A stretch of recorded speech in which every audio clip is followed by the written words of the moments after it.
नमस्कार, जय श्री राम। सभी दर्शकों का हमारे खास बातचीत कार्यक्रम में बहुत बहुत स्वागत है। आज हमारे कार्यक्रम में हमारी खास मेहमान भारतीय जनता पार्टी की नवनिर्वाचित जिला महामंत्री मनु जी राजपूत। हमारे कार्यक्रम में आपका बहुत बहुत स्वागत है। धन्यवाद भाई साहब। दर्शकों, आज हम मनु जी से बात करते हैं भारतीय जनता पार्टी की विचारधारा, कार्यशैली, विकास को लेकर के। मनु जी, सबसे पहले तो आप हमारे दर्शकों को अपना परिचय बताएं। आप भारतीय जनता पार्टी में कब से कार्य करेंगे, ये सब बताएं।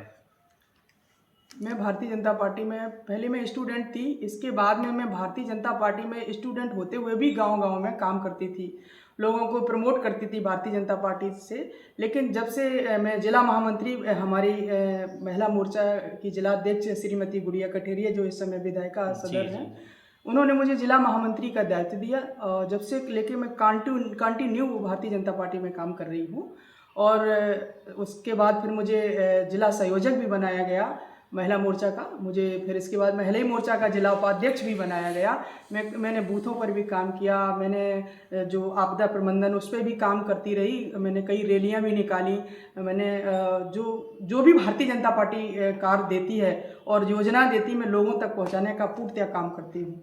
यानी एक लंबे समय से आप भारतीय जनता पार्टी में कार्य कर रही हैं। मैं जन्म से ही भारतीय जनता पार्टी में काम कर रही हूँ। ऐसा क्या लगाव, क्या देखा आपने कि आपने भारतीय जनता पार्टी को ही चुना? भारतीय जनता पार्टी एक परिवार है, एक विचार है और ये लोगों को लेकर के चलती है। इसमें कोई जात पात का फंडा नहीं है कि ये जात पाती पार्टी, ऐसा कुछ भी नहीं है।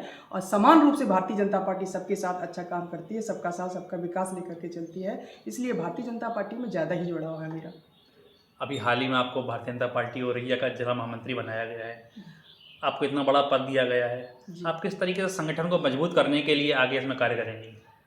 मैं भारतीय जनता पार्टी को पहले तो धन्यवाद करती हूँ संगठन को कि मुझे मेरे जैसी छोटी कार्यकर्ता को महामंत्री जैसा पद दिया। तो मैं ऐसे लोगों को लाना चाहती हूँ कि जो वाकई में काम करते हैं मजबूती स्तर पर भारतीय जनता पार्टी को आगे ले जाने में। और मैं उन लोगों को देखूंगी काम कर रहे हैं, संगठन के प्रति वफादार हैं। मैं ऐसी महिलाओं को, ऐसे बच्चों को जो वाकई सक्रिय हैं, मैं उनको ऊपर लाने का काम करूंगी, भारतीय जनता पार्टी में जोड़ने का काम करूंगी। उनकी विचारधारा को देख करके उनको आगे भी संगठन में बढ़ाने का काम करूंगी। ऐसा मेरा विचार है। आप लंबे समय से आपकी सरकार प्रदेश में बनी हुई है जी। महिलाओं के उत्थान के लिए, महिलाओं को मजबूत करने के लिए आपकी सरकार ने क्या कार्य किया, हमारे दर्शकों को बताएं आप। महिलाओं को उत्थान के लिए भारतीय जनता पार्टी शुरू से ही काम करती रही है। बहुत ज़्यादा सम्मान भी मिला है भारतीय जनता पार्टी में। आपने पहले की सरकार को देखा होगा कि भारतीय जनता पार्टी की और सपा सरकार में एकदम अपोजिट है। मैं आज भी बाहर निकलूं तो मुझे सम्मान मिलता है। भारतीय जनता पार्टी में महिलाएं आज बहुत ऊपर तक जा रही हैं। अभी तो 27% आरक्षण 27 हो सकता लागू हो जाए, आगे भी हो सकता लागू करे सरकार की ये मंशा जैसी भी है। लेकिन महिलाएं आज सुरक्षित हैं, किसी भी सूरत पर उनको कोई कष्ट नहीं है, कहीं कोई दिक्कत नहीं है। भारतीय जनता पार्टी महिलाओं को सम्मान दे रही है और आगे देती रहेगी। और शायद इसीलिए मैं महामंत्री बनाई गई हूं कि मैं एक आरक्षक के तौर पे महिलाओं को दिया जा रहा है। मैं सरकार को बहुत बहुत धन्यवाद करती हूं इस बात के लिए कि महिलाओं की ऐसी सुरक्षा बनी रहेगी हमेशा, मुझे पूर्ण विश्वास है। ऐसा आपको पूर्ण विश्वास है महिलाओं के लिए सुरक्षा बनी रहेगी? प्रदेश के मुखिया आदरणीय योगी आदित्यनाथ जी, जो कि मुख्यमंत्री हैं प्रदेश के, इनके लिए आप क्या कुछ कहेंगे? मैं तो सच पूछो एक महात्मा के रूप में भगवान बैठे हुए हैं। मैं उनके भगवान से तुलना करती हूँ कि राम राज जैसा मतलब जो धर्म चलाते हैं वो राम राज में भगवान राम ने चलाया था साधारण वेशभूषा में। ऐसे मुख्यमंत्री जी को हम तो भगवान की तुलना देते हैं, जिन्होंने वास्तव में उत्तर प्रदेश में राम राज लाने का काम किया है। ऐसे गुंडों को उन्होंने छटनी कर दी है। ऐसे लोगों को जहाँ सपा सरकार हाथ रखती थी उन लोगों को एकदम खत्म ही कर दिया। नहीं, आपने कहा गुंडों की छटनी कर दी, आपने कैसा कह दिया? कहाँ से गुंडे साफ कर दिए, थोड़ा बताएं आप। अरे एक अभी तो वो क्या नाम बिकरू कांड हुआ था। जी जी। उसमें तो हमारे प्रशासन पर उन्होंने उंगलियां 8 पुलिसकर्मियों को मार दिया था। ये कम बड़ी बात थी और उस समय सरकार ने बहुत अच्छा काम किया ऐसे गुंडों को सफाया करके। और एक वो इलाहाबाद के कौन थे जो बहुत बड़ा कांड हुआ था, उनका भी सफाया किया गया। और नाम नहीं आ रहा है, क्या नाम है उनका? हाँ, अतीक अहमद वगैरह, ये बड़े गुंडा लाइन से अलग। ये सभी राजनेता भी थे? राजनेता थे। ये किस पार्टी से राजनेता ये थे? समाजवादी पार्टी उस पर हाथ रखती थी। उनका अगर समाजवादी पार्टी का ये कुत्ता भी पहुंच जाए तो वो लोग उनकी बात मानते थे। ऐसे लोग गुंडे थे, लेकिन हमारी सरकार में ऐसा कुछ भी नहीं। न्याय न्याय होता है और अन्याय अन्याय होता है। और बड़े योगी सरकार का मैं धन्यवाद करती हूँ कि ऐसे लोगों को एक स्वच्छ उत्तर प्रदेश बनाने का जो काम किया है। तो क्या समाजवादी पार्टी में सभी नेता इसी प्रकार के हैं क्या? ज़्यादातर इसी प्रकार के हमें नेता लग रहे हैं। होगा कोई एक आध अच्छा होगा, लेकिन सब मुझे तो ज़्यादातर ऐसे ही नज़र आते हैं। वो जात पात ज़्यादा करते हैं और जात पात के कारण सरकार मुझे वो ठीक नहीं लगती है। मुझे भारतीय जनता पार्टी में पूर्ण विश्वास है। जात पात नहीं करती है, गुंडों को सफाया करती है, महिलाओं को सम्मान देती है और बहुत अच्छा मुझे लगता है इस सरकार में। आगामी 2027 में विधानसभा के चुनाव में जी, सरकार किसकी बनेगी? उत्तर प्रदेश में सरकार किसकी बनेगी? हमारी भाजपा की बनेगी, ये तो श्योर है, कोई रोक नहीं सकता। कितनी लोग हवाएं उड़ाएं, कितनी लोग अफवाहें उड़ाएं, इतना कॉन्फिडेंस के साथ आप कैसे कह सकती हैं? क्योंकि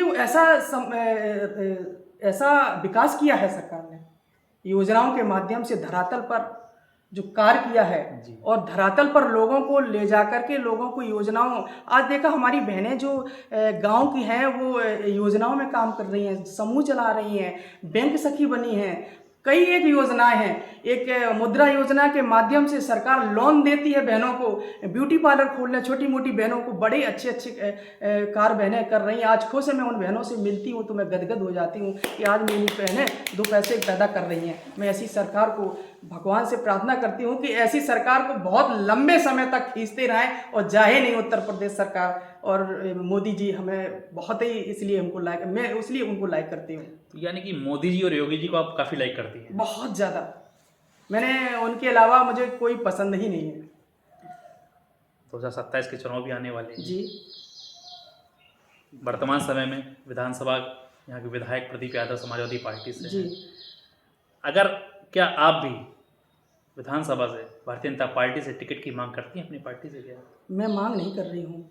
यदि भारतीय जनता पार्टी, मैं संगठन में काम करती हूँ, जी। यदि मुझे भारतीय जनता पार्टी इस काबिल समझती है तो मैं एक बार विचार कर सकती हूँ।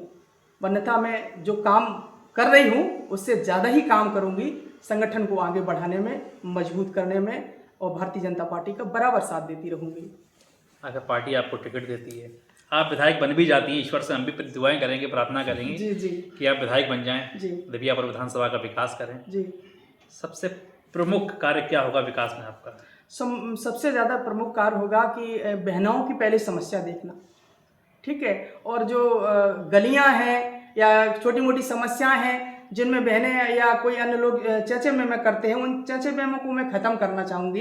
इन लोगों की समस्याओं को ख़त्म करें ताकि पार्टी पर, जो पार्टी तो काम कर रही है, धरातल पर यदि नहीं पहुँच पा रहा है तो बहन यदि नहीं सक्षम भी नहीं है और मतलब वो वहाँ तक पहुँचने में, जाने आने में, कुछ बहनें ऐसी हैं बाहर नहीं निकलती हैं, कुछ बहनें ऐसी हैं कि जानती नहीं हैं, तो उन बहनों तक उस योजनाओं के बारे में वहाँ तक पहुँचना, उनसे बातचीत करना, उनको बाहर निकलवाना, ये मैं ज़्यादातर प्रयास करूँगी कि बहनें बाहर आएँ और अपने आवाज़ को बुलंद करें। क्योंकि मोदी योगी सरकार में जो आरक्षण मिल रहा है, मैं चाह रही हूँ कि बहनें ज़्यादा से ज़्यादा आरक्षण का यूज कर लें जी। और उनका फ़ायदा उठाएं और वो आगे बढ़ें। एक बड़ा सवाल आपसे ये है जिला महामंत्री जी, जी आपकी लंबे समय से उत्तर प्रदेश में सरकार है जी और सोशल मीडिया में आप देखें इस समय शिक्षा का सत्र बदला हुआ है। जी प्रतिदिन पेपरों में, सोशल मीडिया में शिक्षा में एक बहुत बड़ा बदलाव आया है। प्रति वर्ष विद्यालयों में जो बच्चे पढ़ते हैं उनकी पुस्तकों को बदलना, जी एक मोटा मुनाफा विद्यालय वाले लेते हैं। जी फीस भी बहुत अधिक है, जी शिक्षा का शायद वो स्तर नहीं मिल पाता बच्चों को। जी इसमें आप अपनी सरकार से क्या अपील करना चाहेंगी? जी, मैं सरकार से ये अपील करना चाहूँगी, जो प्रतिवर्ष पुस्तकें बदलने का जो कार्य है, मैं चाहूँगी कि वो पुस्तकें ना बदलें। पहले रूटीन था जब मैं पढ़ती थी कि जो कक्षा 1 में पढ़ रहे है और 2 में आया तो वो दर बाई दर वही किताबें चलती रहती थी, चेंजिंग नहीं होती थी। तो मैं सरकार से ये निवेदन करना चाहूँगी, जो गरीब तबके के व्यक्ति हैं, आज पुस्तकें बहुत महंगी हो गई हैं, वो नहीं खरीद सकते हैं। मैं सरकार से निवेदन करूँगी कि वो वही रूटीन लाएँ कि अगर हमारा छोटा भाई 2 में है और 1 वाला भाई है तो वो 2 वाली पुस्तकें ले ले, 2 वाला 3 वाला, ऐसे करके वही पुस्तकें काम आती रहे। तो मैं सरकार से निवेदन करूंगी कि वो ज़्यादा से ज़्यादा छूट पुस्तकों में दे दें। शिक्षा में मैं चाहूँगी सरकार से कि जितना संभव हो सके, जितना भी संभव हो सके, सरकार से निवेदन है कि वो छूट दें ताकि छोटे गरीब बच्चे वो पढ़ सकें, आगे भारत का विकास कर सकें। क्योंकि राजनीति से पहले मैं राष्ट्रनीति पर भरोसा करती हूँ और यही आने वाले बच्चे राष्ट्र को संभालने वाले हैं। यदि गरीबी के कारण, किताबों के कारण, अभाव में यदि वो पढ़ नहीं पाए तो फिर बेकार है ऐसा। तो मैं सरकार से विनम्र अनुरोध है मेरा कि इन बच्चों की तरफ ध्यान देकर शिक्षा की तरफ ज़्यादा महत्व दें। जैसा कि हम आपके आवास दिव्यापुर में इस समय बैठे हुए जी हैं, जी भाई साहब। आपका भाजपा का कार्यालय भी औरैया में है, जी भाई साहब। जिला मुख्यालय भी ककोर में बना हुआ है। जी आप भी लंबे समय से सड़क पर जाती हैं औरैया से दिव्यापुर। जी जाती हूँ भाई साहब। लेकिन इस सड़क को आज तक सिंगल ही देखा गया है, जगह जगह गड्ढे भी बने हुए हैं। बिल्कुल भाई साहब है। किसी भी नेता, विधायक, सांसद ने इस पर कोई भी कार्य नहीं करवाया है। जी ये एक बड़ा सवाल है।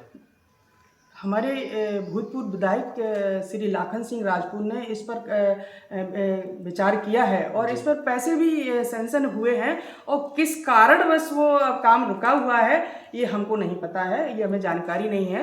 तो मैं सुनने में आता रहता, पेपरों में भी पढ़ा है, इतना पैसा सैंक्शन हो गया है, ये बनने वाली है। अब क्या विविधा है, क्या कारण है जो इसका मतलब मरम्मत नहीं हो पा रहा है, वो इसके बारे में जानकारी नहीं है भाई साहब मुझे।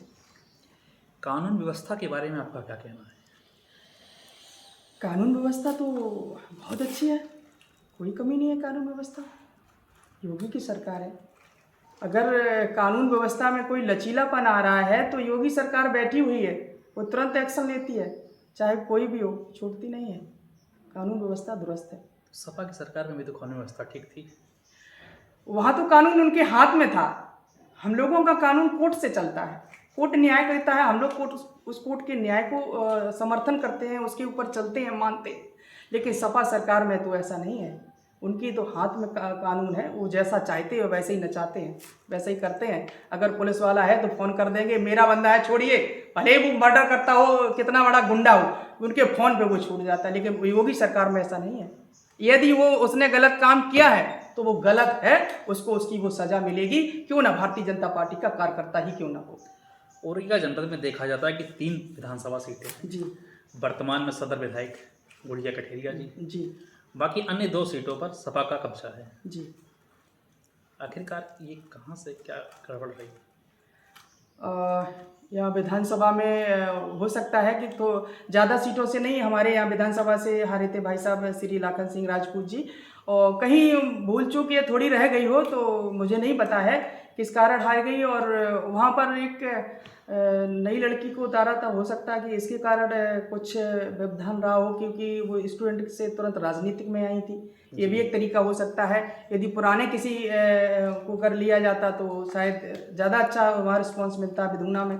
और दिव्यापुर में किस कारण हो से तो बस हर समाज ने उनको वोट दिया है, और किस कारण रह गया ये तो। आपकी विधानसभा क्षेत्र में देखा जाता है कि हम लोग भी जब आते हैं क्षेत्र में फीडबैक लेते हैं, जी सब जगह फ्लैक्स लगे हैं, बोर्ड लगे हैं, चर्चा हो रही है कि 27 का सत्ताधीश अखिलेश।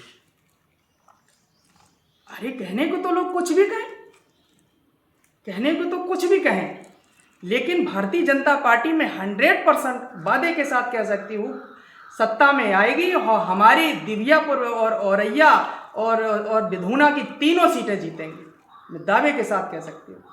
क्योंकि भारतीय जनता पार्टी का कार्यकर्ता मेहनत करता है, बूथ पे जाता है, धूल में धक्कड़ में पसीना बहाता है, मेहनत करता है। भारतीय जनता पार्टी का कार्यकर्ता पैसे के लिए नहीं दौड़ता, सम्मान के लिए दौड़ता है। इसलिए भारतीय जनता पार्टी जीत कर आएगी, ये मेरा पूर्ण भरोसा है। पूर्ण भरोसा है? पूर्ण भरोसा है। समाजवादी पार्टी कहीं दूर दूर तक नहीं आ पाएगी। दूर दूर तक नहीं, ये तो उन्हीं के लोग अफवाह उड़ाते हैं, उन्हीं के लोग झूठी कह देते हम ही जीतेंगे, हम ही जीतेंगे, नहीं जीत पाएंगे।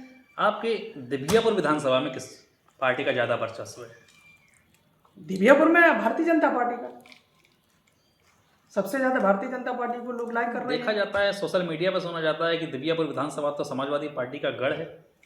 ऐसा वो कहने के लिए कुछ भी कहें, कुछ भी कहें। देख लिए, उठा करके देखिए, लोधी समाज देखिए, ब्राह्मण देखिए, जितने भी समाज के लोग हैं ज़्यादातर इसी भारतीय जनता पार्टी में जुड़े हैं, क्योंकि ये समान व्यवहार करती है, जात पात का उसमें नहीं अखाड़ा ले आती है जैसी समाजवादी पार्टी लाती है, लड़ती है। एक और बात, क्या भारतीय जनता पार्टी से सवर्ण समाज के कुछ लोग नाराज हैं?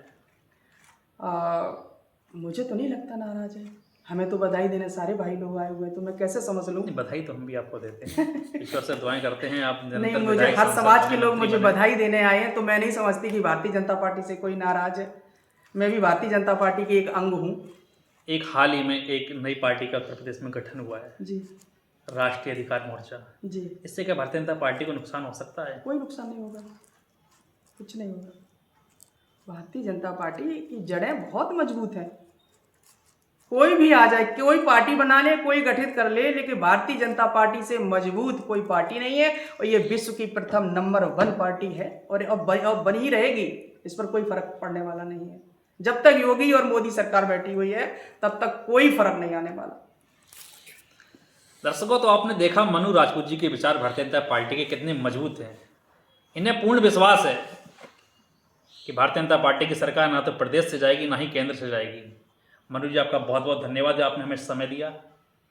थैंक यू भाई साहब। नमस्कार, जय श्री राम। जय श्री राम।